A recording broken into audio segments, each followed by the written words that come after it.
Acle at the grave of Nero. By George W. Sands. It is a circumstance connected with the history of Nero, that every spring and summer, for many years after his death, fresh and beautiful flowers were nightly scattered upon his grave by some unknown hand. Tradition relates that it was done by a young maiden of Corinth, named Acle, whom Nero had brought to Rome from her native city, whither he had gone in the disguise of an artist, to contend in the Nemean, Isthinian, and Floral games, celebrated there, and whence he returned conqueror in the Palaestra, the chariot race, and the song. Bearing with him, like Jason of old, a second Medea, divine in form and feature as the first, and who like her had left father, friends, and country, to follow a stranger.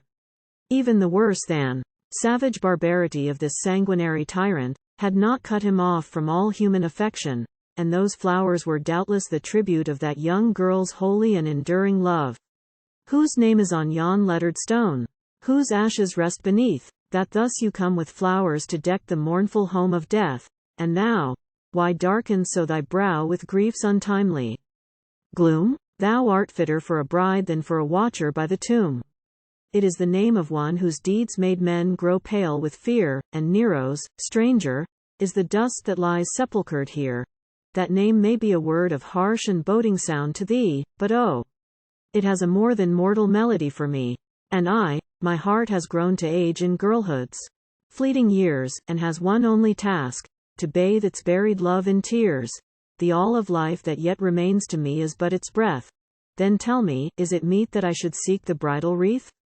But maiden, he of whom you speak was of a savage mood, that took its joy alone in scenes of carnage, tears and blood.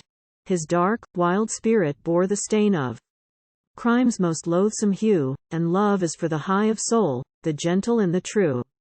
The voice that taught an abject world to tremble at its words, to me was mild and musical, and mellow as a bird's, that couched among the green, broad branches of the date, tells, in its silvery songs, its gushing gladness to its mate.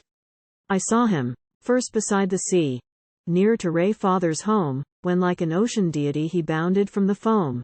And then a glory seemed to breathe around him as he trod, and my haughty soul was bowed, as in the presence of a god.